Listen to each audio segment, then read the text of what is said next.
예, 안녕하십니까. 시시각각 전국 상황을 짚어보고 그 미래를 예측해보는 전국진단 순서를 시작합니다. 저는 뉴스핌의 이재창 정치전문기자입니다. 우리 진행을 함께 맡아주실 최현혁 스웨덴 린네대학교 교수님 소개드립니다. 네, 안녕하십니까.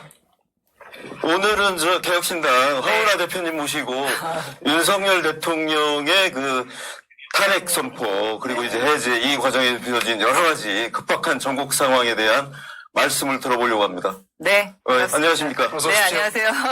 가장 정상적인 정당 개혁신당의 허은하입니다. 네.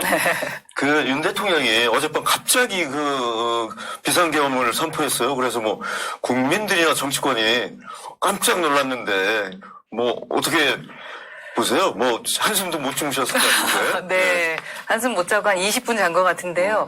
원래 10시에 그 선언을 하신다고 했는데 10시가 넘어갔어요. 그래서 그냥 거짓 뉴스였구나라고 생각을 했는데 한 10시 반 되기 전에 말씀하시는 영상을 보면서 이거 딥페이크구나.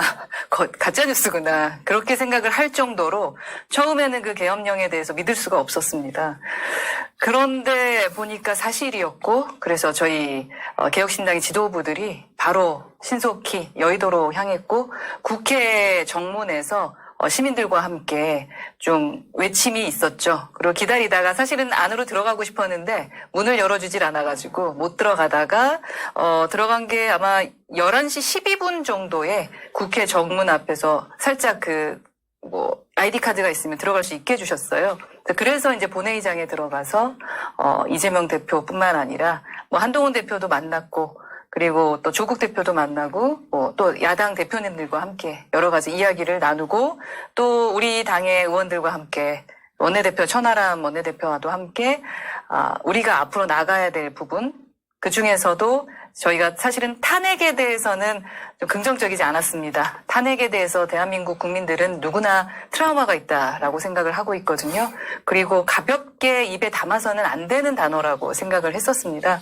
그래서 뭐라 해도 탄핵에 대해서는 반대를 했던 입장이었지만 어제는 입장을 선회했습니다. 그래서 탄핵에 대해서도 이젠 더 이상 찬성하지 않을 수 없는 그런 상황이 됐다. 왜냐하면 용산에서 위헌적인 행동을 했기 때문에 본회의장 가서 현장에서 너무 놀랐습니다.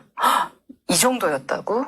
라는 생각이 들었는데 오늘 또 뉴스들 보니까 현장에 엄청난 군인들의 모습과 현장을 보면서 이건 진짜로 문제가 심각했구나라는 것을 좀 느꼈습니다.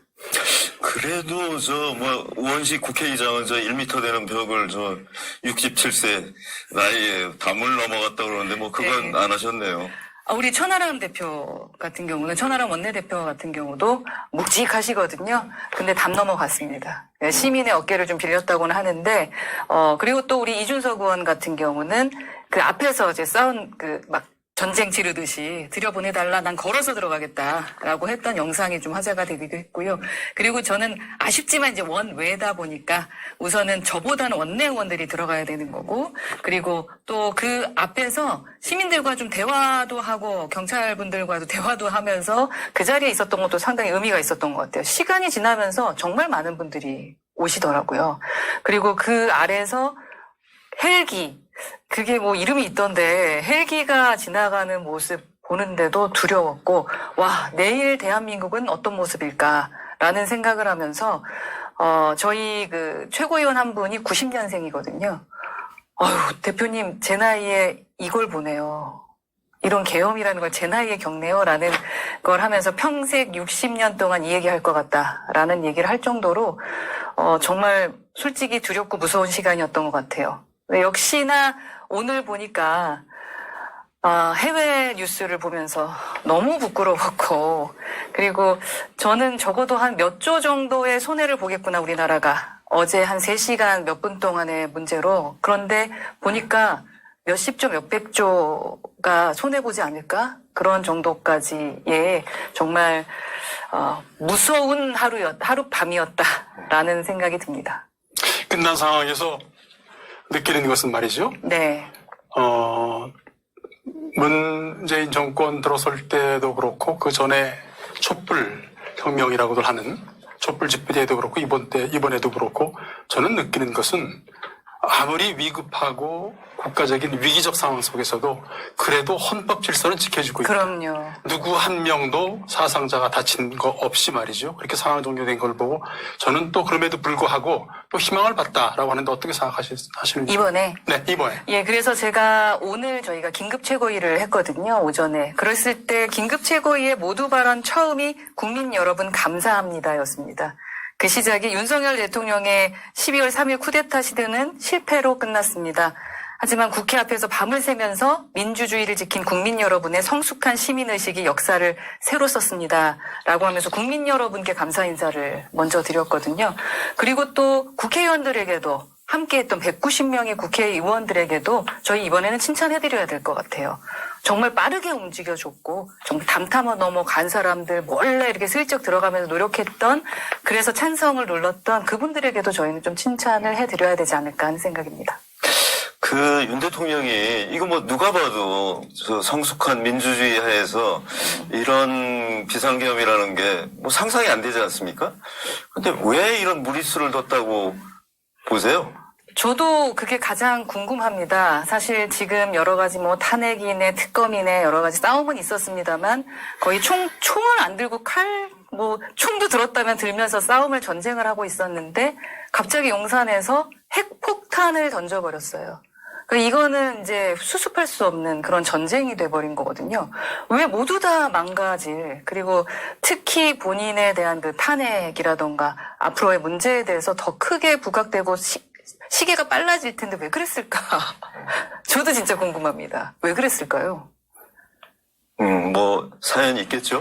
네, 뭐 여러 가지 뭐 지금 뭐 명태균 씨에 대한 얘기도 나오고 여러 가지 얘기가 나옵니다만 뭐 그 부분은 추측일 뿐이니까 저희가 추측하기는 애매하고 교수님께서 말씀하셨던 것처럼 우선은 헌법 질서를 깨트렸고 너무나 위헌적인 행동한 것에 대해서는 책임을 물어야 되고 저희가 오늘 얘기했던 건 윤석열 대통령 퇴진에 대한 얘기를 하기 위해 대통령실 앞에 갔거든요. 가서 이제는 윤석열 대통령으로서의 정당성을 잃었다. 이제는 대통령이라고 생각하는 사람이 없다. 빨리 내려오셔라. 그래야 이 나라가 산다라는 마음으로 빠르게 다녀왔고 그리고 저희가 이제 안 된다 하는 것보다는 그래도 대안을 제시하는 게 좋기 때문에 그 요구안도 들고 가서 그 정무수석을 좀 만나려고 했는데 통화만 한 5분 18분 정도 하고 만나 뵙지는 못했어요. 지금까지 민주당도 안 만나줬는데 개혁신당과 만날 수 없다. 그러면 기존의 스탠스와 지금의 스탠스가 바뀌지 않는다는 거냐 라면서 좀 티격태격했는데 여튼 나오지 않았고 저희가 요청했었던 것은 여야가 합의하고 국민이 신뢰할 수 있는 책임 총리제를 좀 추대하자라는 것, 중립 내각을 구성해서 혼란을 좀 수습하고 빨리 새로운 대통령 선출할 수 있는 절차에 돌입하자. 그리고 마지막으로 개헌 논의 시작하자. 그래서 대통령 선거하고 개헌 국민투표를 실시하자라는 것을 좀 대안으로 제시하는 어떤 로드맵도 제시했던 이 요구안을 좀 거부당했습니다. 뭐 그냥 5분 18초 통화했는데 네. 그 뭐 내용을 그냥 거부하는 내용.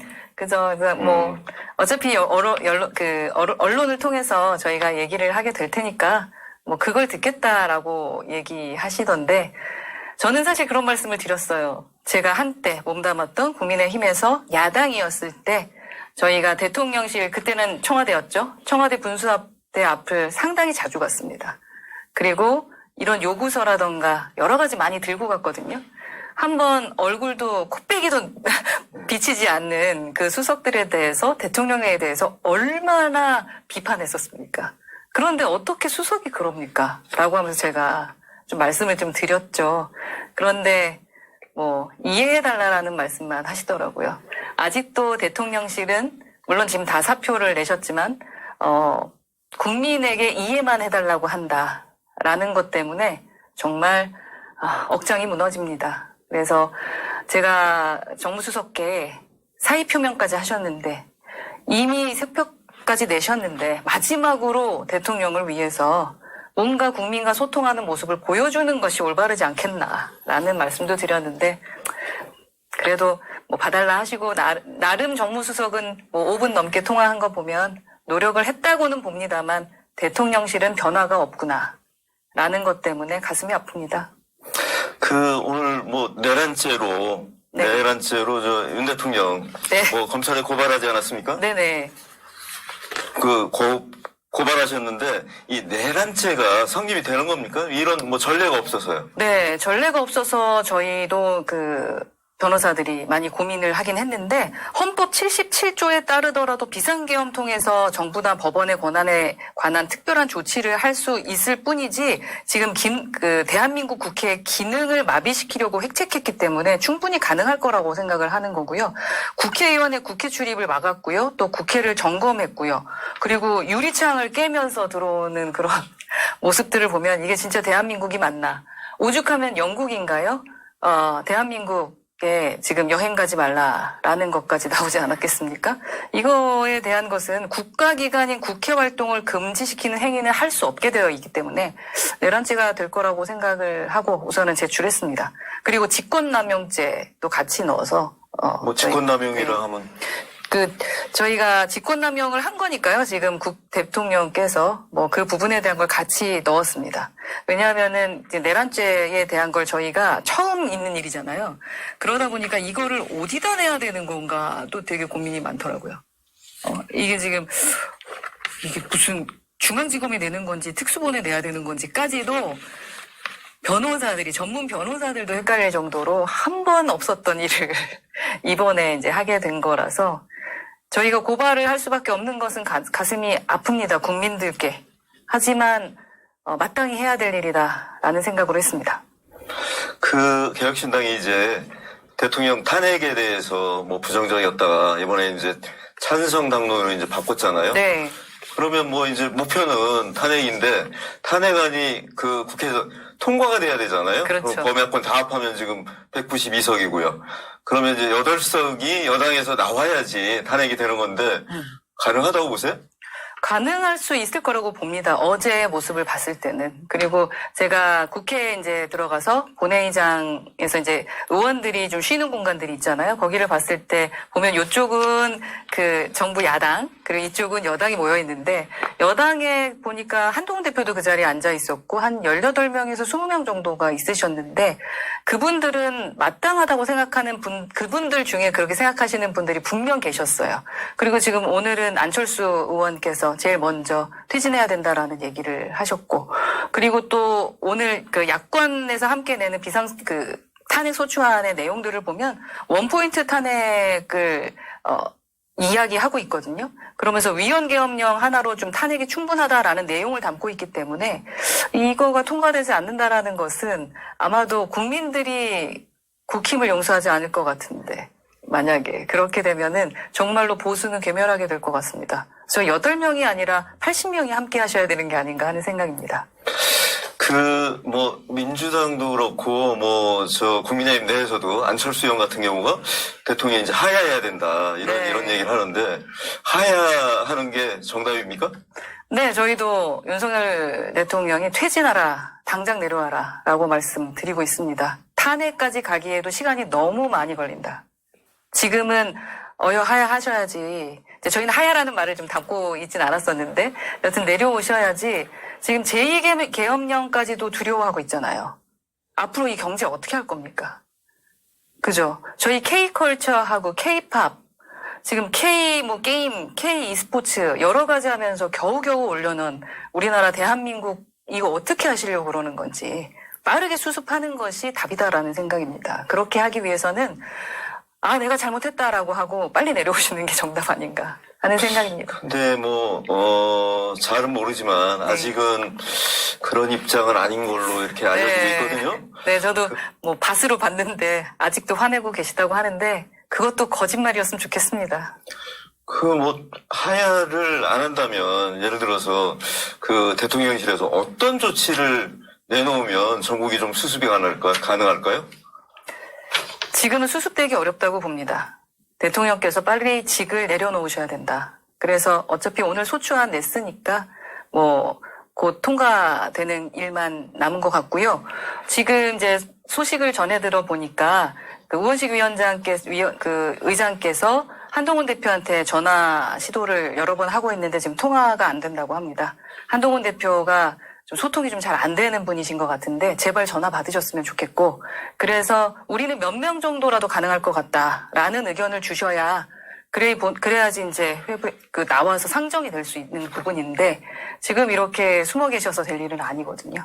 그래서 그 부분에 대한 말씀, 국힘 정신 차리고 빨리 전화 받으십시오. 그러니까 예를 들어서 뭐 탄핵안이 통과되면 그 야당이 뭐 추진하는 대로 그런 뜻을 이루는 거지만, 예를 들어서 대통령께서 그 탄핵안을 거부 뭐 여당이 결국은 8석이 안 돼서 그게 이제 거부되는 상황이 오면 뭐 그때는 다음 스텝이라는 게 있습니까? 근데 이 부분은 기존의 탄핵안을 얘기할 때와는 좀 많이 바뀐 것 같습니다. 그래서 야당이 원하는 탄핵이 아닌 거고 이제 국민이 원하는 탄핵이 되고 있는 게 아닌가 하는 생각을 합니다. 저는 국민들께도 어제도 말씀드리고 오늘도 계속 말씀드린 게 두려워하지 마십시오. 그리고 저희가 함께 하겠습니다라는 말씀을 드리거든요. 국민을 불안하게 만드는 것은 대통령이 해야 될 일이 아닙니다. 그렇기 때문에 국민들께서는 윤석열 대통령을 현재 우리의 대통령이라고 생각하지 않으실 거라고 생각합니다. 물론 몇 %는 남아 계시겠지만 시간을 끌면 끌수록 우리 대한민국이 불안해진다고 생각하는 분들이 많으실 거기 때문에 이건 여야의 문제가 아니라 어떻게 빠르게 이 위기를 해소할 것이냐, 해결해 나갈 것이냐를 가지고 접근해야 된다고 생각합니다.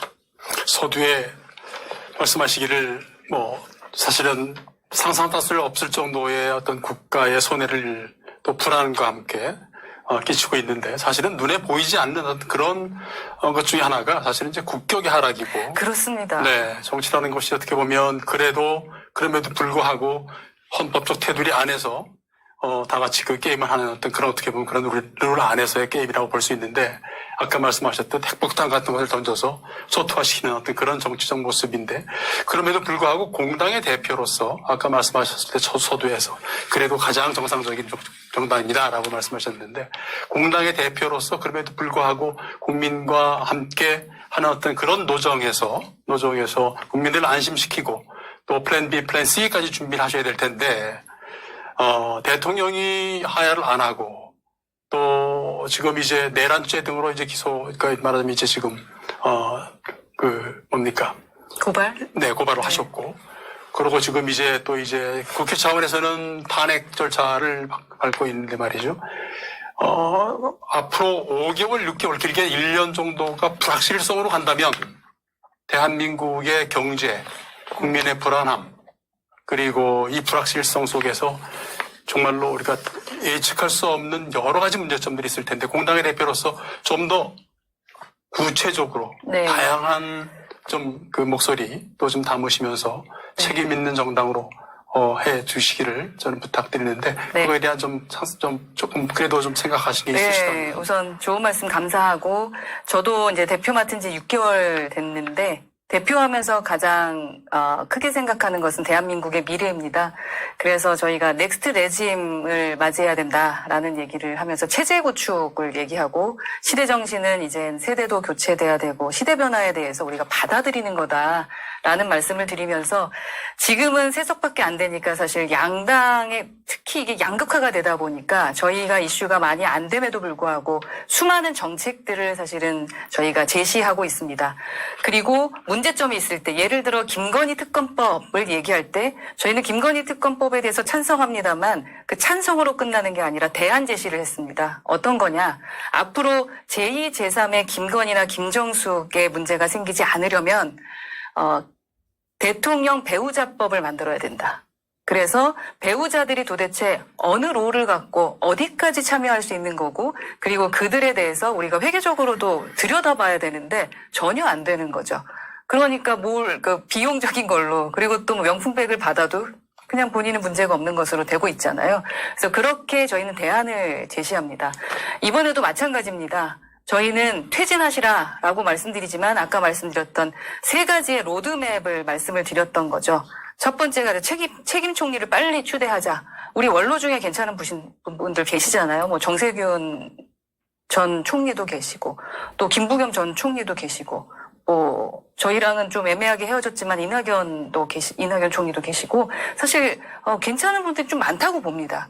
어찌됐든, 지금 친한 걸로 얘기한 건 아닙니다만, 원로든 잘하는 분들을 모셔서, 책임 총리제를 해서 뭔가를 진행해야 되고, 그 뒤에 그래서 대통령 선출에 대한 절차를 흔들림 없이 갈 수 있도록, 중립내각을 해야 된다라고 구성을 해야 된다라는 거고, 마지막으로 이제가 기회다, 개헌할 수 있는.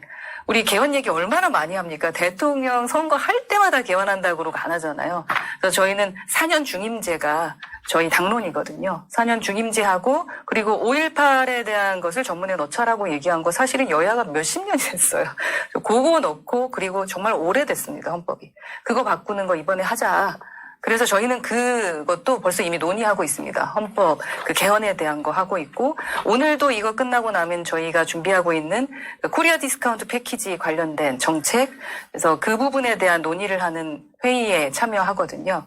그래서 저희가 지금은 빠르게 뛰기보다는 천천히 걸으면서 우리는 시스템을 구축하고 대한민국의 미래, 넥스트를 위해서 어떠한 우리가 시스템을 구축해 놔야 되고 어느 지점을 대안 제시를 해야 되는지에 대한 것을 저희는 만들어가고 있습니다. 근데 이번 일로 또 정책 우리가 시리즈 딱 하기로 했는데 이게 계엄 때문에 또 묻혀질까봐 걱정인데, 교수님께서 제안해 주셨던 것처럼 공당의 대표답게 늘 싸우기만 하는 게 아니라 대한민국의 미래를 위해서 대안을 제시하는 정당이 되려고 하고, 그리고 저희 개혁신당은 흔히 딱 보셨을 때 좀 청년정당답다 이런 얘기 하거든요. 그래서 청년들이 뛰어놀 수 있고 청년들이 진짜로 정치 참여할 수 있는 그런 사다리를 많이 구축해 놨습니다. 그래서 벌써 청년들을 양성하는 프로그램도 있습니다. 그래서 3개월 됐고 그 안에서 벌써 지선에 나가겠다라는 청년들이 있어요. 그래서 저희는 차근차근 청년들이 돈 없어도, 백 없어도 자기가 열심히 하면 자기 실력대로 성적을 받을 수 있는 그러한 시스템 만들어가는데 최선을 다하겠습니다. 거국내각 구성, 중립적 거국내각 구성 이런 걸 이제 제의하셨잖아요. 네. 근데 지금 이제 탄핵안 막 서둘러서 빠르면 아마 금명 내는 것 같아요. 그리고 이제 내고 하면은 아마 72시간 이내에 이제 네, 표결하고 맞습니다. 그러면 사실은 거국내각 구성하고 그럴 시간도 없이 만약에 통과된다면 이제 헌법재판소에서 최종 판결이 나올 때까지 한 5개월, 6개월 정도 과거 전례로 보면 그 정도 걸리는데, 그러면 5, 6개월이 굉장히 아까도 말씀 나왔지만 이 경제나 정치 상황 이게 모든 게 이제 불확실해지고, 그다음에 이제 지금 극단적인 대결 정치인데 참 걱정이 많습니다. 네. 그래서 저희가 기존에 이렇게까지 거칠게 강하게 얘기하지 않았는데 퇴진하라라고 말씀을 드리는 겁니다. 본인이 내려놓고 뒷수습하고 가시라는 거죠. 그래서 여하튼 총리가 임명이 돼야 누군가 일을 할 수 있는 사람이 있을 테니까, 그 뒤에 이제 그분이 이런 거국내각, 중립내각을 또 구성할 수도 있는 부분이니까요. 무조건 끌어내리는 게 목표가 돼서는 안 될 것 같아요. 왜 우리가 내려오라고 하는지에 대한 목표와 그리고 그 다음에 대한 대안을 제시하면서 가야 될 텐데, 저희는 여튼 야당의 대표들에게도 저는 계속 그런 제안을 할 겁니다. 예. 하여튼 전국이 굉장히 이제 불확실한 안개 속 전국으로 이제 들어가는 건데, 이게 미국도 트럼프 정부가 이제 또 출범하면 새로운 불확실성이 또 생기고, 그런데 국내에서도 이런 엄청난 불확실성 속으로 빠져들면 뭔가 좀 대안이 있고 좀 비전이 나오는 정치권에서 뭔가 대타협이 나오든지 하지 않으면 굉장히 정말 나라가 어려워지는 이런 상황인 것 같습니다. 근데 그런 걸 어떻게 좀 대표회담을 통해서라도 뭔가 좀 만들어야 되지 않을까요? 그래서 제가 계속 여야 연석회의 하자, 아니면 여야 간담회라도 하자, 티타임이라도 하자 하면서 계속 소통해보려고 노력도 하고 있고, 사실 어제도 국회 정문 앞에서 막 시위하면서도 계속 전화했어요. 이재명 대표, 박찬대 대표, 그리고 여기 추경호 대표, 한동훈 대표한테 다 전화했어요. 근데 너무 신기하게도 이제 이재명 대표만 전화를 받더라고요. 여튼 전화를 받는 것도 중요하고 그 뒤에 뭔가를 좀 했으면 좋겠어요. 그러니까 무조건 안 된다, 뭐 우리끼리 갈래 보다는 말씀처럼 한 테이블에 모여야, 테이블에 앉아야 대화가 되지 않겠나. 그래서 저희는 계속적으로 요청하면서 중재자 역할을 좀 하려고 하는데요. 저희의 힘을 더 키울 수 있도록 뉴스피면서도 좀 신경 많이 써주십시오. 이제 예를 들어서 그 야당이 얘기하는 대로 대통령께서 이제 자진 사퇴하거나 뭐 이런 쪽이면 이제 조기 대선 국면으로 들어가게 되지 않습니까? 네. 근데 지금 유력한 야당 주자가 이제 이재명 민주당 대표잖아요. 근데 또 이 대표는 사법 리스크가 있지 않습니까? 저 선거법 1심에서 징역 1년에 집행유예 2년을 받았고, 그 다음에 이제 위증 교사, 이거는 무죄가 났지만 또 항소심에서 바뀔 수 있다 이런 얘기도 있어요. 그렇죠. 또 다른 불확실성인데 그거에 대해서는 어떻게 생각하세요? 다행히도 그렇네요. 막 한두 달 만에 하게 되면은 좀 애매합니다만 저희 개혁신당의 대통령 후보 군들이 좀 있습니다. 꼭 이재명 대표만 있다라고 생각 안 하셔도 될 것 같습니다. 지금은 저희가 지금 야당의 누군가를 지금 욕하기는 좀 애매한 상황이고요. 저희 당에 더 훌륭한 후보들이 있다. 이렇게 말씀드리겠습니다. 이준석 대표. 이준석 전 의원, 대표. 전 대표도 있고요. 천하람 원내대표도 있고요. 조응천 의원도 있으시고, 함익병 위원장도 있으시고. 네. 그리고 또 다른, 저희 최고위원들, 이기인도 있고, 조대원 최고도 있고, 전성균 최고도 있고, 90년생이라 너무 어려서 안 되겠네요. 허은하도 있고, 정말 많습니다. 예를 들어서 범보수연합, 이런 걸 다시 추진하거나 그럴 생각은? 그런, 생각을 해볼 타이밍이 있겠지만 지금은 아닌 것 같습니다. 왜냐하면 지금 당장은 이 불안한 시국에 어떻게 국민을 불안하게 하지 않으며 전환할 수 있을까. 그 부분에 집중하는 게 저희의 역할 같습니다. 네, 경제적으로도 벌써 이제 적신호가 오고 있는 게, 미국, 영국, 프랑스, 독일에서 벌써 여행 위험국으로 선정이 돼서 이미 이제 여행업계는 벌써 이제 큰 타격일 텐데, 바로, 경제 좀 잘 챙겨주시고요. 매일같이 좀 비상대책회의 하시라도 경제 잘 챙겨주시고, 네. 또 국민의 마음 잘 챙겨주시고, 네, 그런 역할들, 공당 대표로서의 그 역할들, 좀 잘 챙겨주시길 바라면서 이 현 시국을 이제 내가 뭘 하겠다, 내가 뭐가 돼보겠다는 그런 것보다도 그렇죠. 대한민국을 더 좋은 아주 뿌리 깊은 민주주의를 내리기 위한 그런 역할들을 찾아서 좀 많이 해주시면 국민들도 그것을 지켜보지 않겠나 싶습니다. 네. 제가 첫 시작할 때 가장 정상적인 정당이라고 말씀을 드렸던 이유는 저희 개혁신당은 세석이지만 그러니까 비례대표를 위성정당으로 하지 않은 정상적인 정당입니다. 그러면서 또 지역도 정상적으로 한 지역 그리고 2명의 비례대표가 있는 정당인데요. 이것은 무엇을 의미하냐면요. 자신의 자리를 차지하기 위해서 위성정당 했으면 저희가 아마 조금 더 의원이 많았을 겁니다. 하지만 그런데 욕심내지 않고 올바른 길로 가기 위해서 노력했던 정당이다라는 것을 말씀드리기 위해서, 그리고 국민들이 바라시는 게 지금 교수님께서 말씀하셨던 것처럼 공당답게 좀 행동했으면 좋겠다라는 것. 그래서 저희가 조금 언론에 덜 나오더라도, 그리고 좀 요금 먹더라도, 표가 좀 덜 되더라도 정책적인 것과 시스템 구축, 미래를 위한 시스템 구축에 대한 것. 그래서 연금개혁이라던가 교육개혁, 그리고 의료개혁, 그리고 지금 이제 경제에서 코리안 디스카운트 관련된 부분이나 또 제복 입은 분들을 좀 존중해 드리는 그런 부분을 하고 있어요. 그래서 어제도 경찰분들하고 이제 대치가 됐지만 경찰분들한테도 미안하더라고요. 그분들은 또 무슨 죄가 있겠습니까? 그래서 서로 싸우지 말자. 서로 다치지 말자. 그런 얘기를 제가 계속 외쳤던 것 같은데요. 여튼 우리나라가 정상적이고 지금 너무나 선진화된 우리나라가 후퇴하지 않도록, 특히 나이든 우리 때문에 우리 어른들이 잘못해서 우리 아이들이 사는 나라가 후진화되면 안 될 것 같습니다. 그래서 책임감 갖고 열심히 하도록 하겠습니다. 예. 이렇게 여러 가지 이제 말씀하셨는데, 가장 시급한 건 아마 정치개혁인 것 같아요. 맞습니다. 가장 정치개혁. 낙후돼 있는. 가장 낙후됐습니다. 그 정치개혁을 좀 어떻게 추진해야 되죠? 지금 이런 상황으로 계속하면 사실 뭐 정치 리스크가 국가의 대표적인 리스크로 네. 이제 되는 그런 상황인데 이거 어떻게 극복을 해야 돼요? 그런 얘기 하잖아요. 나부터 잘하는 게 중요하다. 모든 것에 있어서 남 잘못하는 거 지적하는 건 잘하지만 나부터 잘하는 건 상당히 어려운 것 같은데 그래서 조금 전에 말씀드렸던 대로 저희 정당은 저희부터 잘했어요. 그러니까 위성정당 만들지 않는 것부터 시작했고 그리고 그 걸어온 길을 보면은 그냥 국민들 생각하는 대로 그래서 지금 저희가 교사라던가 그리고 소방관들도 챙겨드리고 있는데요. 그분들은 표가 안 됩니다. 그리고 당원 가입이 안 되시는 분들입니다. 당장 선거가 없다면 그런데도 챙깁니다. 왜냐하면 그게 맞으니까.